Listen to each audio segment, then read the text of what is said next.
और मुझे लगता है सभी किसान गन्ने के किसान हैं। हाँ जी, गन्ने के बारे में गन्ने पे ज्यादा जानकारी है जी। लेंगे और उसी के बारे में मैं आपको तकनीकी जानकारी दूंगा, किस प्रकार उत्पादन का किस स्तर तक पहुंचाया जा सकता है। पहले कुछ सवाल आप लोगों से भी करूंगा, फिर मैं अपना आप ही बताऊंगा। पहले मैं अपना परिचय देता हूँ। हाँ परिचय मैं कह रहा हूँ, तो परिचय हाँ, दे दो हाँ। पहले आप। मेरा नाम डॉक्टर विकास मलिक है। मैं यहाँ कृषि विज्ञान केंद्र पर वैज्ञानिक के पद पे कार्यरत हूँ और मुख्य रूप से मैं गन्ने पे ही कार्य करता हूँ। डॉक्टर विकास मलिक, वैज्ञानिक कृषि विज्ञान केंद्र शामली। और मुख्य रूप से मैं गन्ने पे ही कार्य करता हूँ। जो आप ये ट्रायल भी देख रहे हैं, इस ट्रायल में भी मैंने कुछ छोटे छोटे प्रयोग किए हैं। कुछ ऐसे हैं देखने में ऐसा लगता है कि खामा जगह ही घेर ली गई है, लेकिन कुछ प्रयोग ऐसे हैं जो बड़े कारगर हैं। आप लोगों ने घूम कर देखा भी होगा उसमें से। देखा जी किसी ने। नंबर और बताओ जी अपना, कि पता लगे क्या पता लगेगा, कुछ पूछना पड़ जा। अभी पहले वार्ता करेंगे फिर नंबर देंगे। चलो बाद में शुरू में ही नंबर पहले हो सके आपको लगे मेरी बात कीमती है, हो सके ये लगे कि लगे खामा नंबर भी नोट कर लिया, फायदा कुछ है नहीं, है ना। तो इसलिए पहले थोड़ी सी 10-15 मिनट वार्ता करेंगे, मतलब मैं बातचीत बताऊंगा। गन्ने को यदि मैं वास्तव में बात करूं तो कम से कम 4 घंटे का समय चाहिए बुआई से कटाई तक सारी जानकारी देने के लिए, कम से कम 4 घंटे। लेकिन मैं कुछ महत्वपूर्ण बिंदुओं पर चर्चा करेंगे, जो हम करते हैं उनमें क्या परिवर्तन करें ताकि हमारा उत्पादन और बढ़ जाए। मैं अपने व्याख्यान में 2 निवेदन पहले ही कर लेता हूं कि मैं गन्ने के उत्पादन को बढ़ाने के संदर्भ में बात करूंगा। पेमेंट से, पर्ची से और बिजली से मेरा कोई लेना देना नहीं। कभी फिर बाद में आप लोग, मैं प्रोडक्शन की बात करूं और आप कहने लगो क्या लगे जी पर्ची तो आती नहीं है, अब हम क्या करें, जो पहले नहीं जा रहा मिल में। इसलिए कुछ छोटे छोटे परिवर्तन हमें करने पड़ेंगे। वो क्या है, जितने भी किसान हैं पश्चिमी उत्तर प्रदेश के, शामली हो, मुजफ्फरनगर, सहारनपुर, बागपत, मेरठ, बिजनौर, बुलंदशहर, यदि किसी किसान भाई के पास 10 बीघे जमीन है तो 10.5 में गन्ना बो रखा है, क्योंकि आधा बीघा जमीन वह डोल वाली भी नहीं छोड़ रखी, वो बिल्कुल पत्ता से खड़ी बीच में। तो जब 10.5 बीघे में गन्ना बो दिया तो अन्य फसलों के लिए ना तो कई जगह बची और न आमदनी का कोई अन्य साधन बचा। परिवर्तन क्या करें, आप लोगों को सबको पता है कि गन्ने में अब जो बेसिक कोटे के आधार पर पर्ची आती है, बेसिक कोटा होता है, उसी के आधार पर मिल से पर्ची आती है। कितने क्विंटल पे बेसिक कोटा बनता है, 1 बीघे में कितना क्विंटल गन्ना मिल लेता है? 55 होगा किसी को नहीं पता जी। 35 क्विंटल प्रति बीघे के हिसाब से आपकी पर्ची लगती है। ये जी 55 की लग रही है अब तो। नहीं,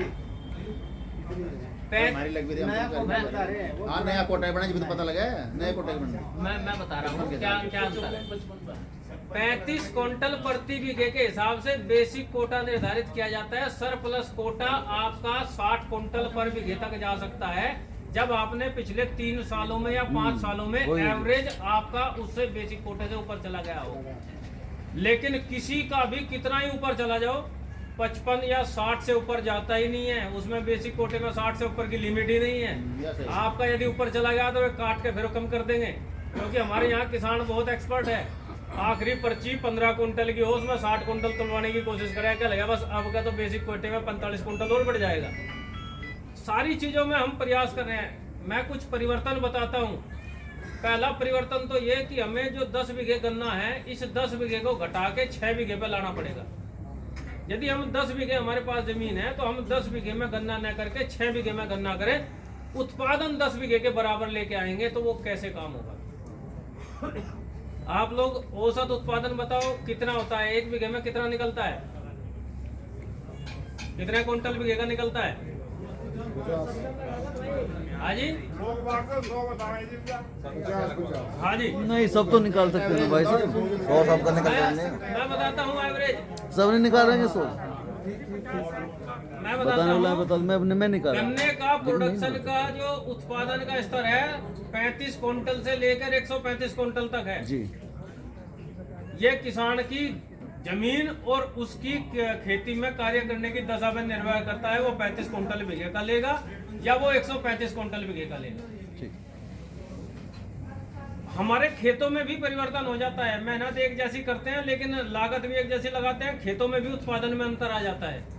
जीवाश्म कार्बन जमीन की उपजाऊ क्षमता के ऊपर भी निर्भर करता है कितना है। आप हमारे यहाँ फार्म पे घूम के आए होंगे, एक गन्ना देखा है, आप यकीन नहीं करेंगे, जहां पर ये गन्ना खड़ा है इसका पीएच 8.5 है, जबकि जमीन का सही पीएच 6.5 से 7.5 होना चाहिए। 8.5 पीएच पे नुकसान क्या होगा? जो पीएच बढ़ता है उसका नुकसान क्या होता है? उसका नुकसान ये है, जमीन में उपलब्ध पोषक तत्व जमीन में है लेकिन पौधे की फॉर्म में नहीं होते हैं, पौधा उन्हें जमीन में से उठा नहीं सकता।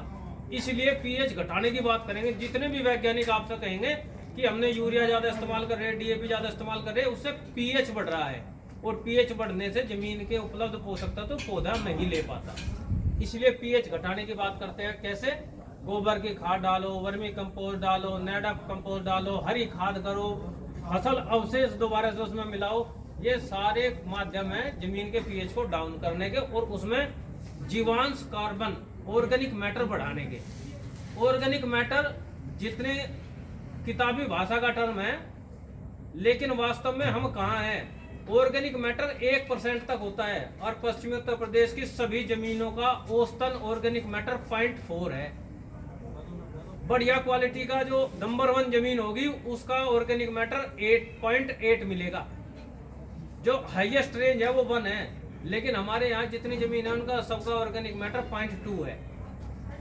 तो 0.2 वाले में तो हम जितना पोषक तत्व डाल रहे हैं उतना पौधा जमीन से खींचना संभव नहीं हो पाता। अब बात करते हैं, मैं गन्ने में बुआई से कटाई तक 3-4 मुख्य बिंदु है जो हम लोग इस्तेमाल करते हैं। तो हमने वैरायटी का बात करें, वैरायटी कौन सी वैरायटी आप लगाते हैं? 0238 बस ये लगा लो। एक नाम सर्वोपरि 0238, इसके अलावा विकल्प ही नहीं छोड़ा हमने। 10 बीघे जमीन है तो 10 के 10 में 0238 खड़ा है। मैं बहुत सारे शुगर मिल का भ्रमण करता हूँ, बहुत सारे शुगर मिल का मैंने डाटा निकलवाया। 99.9%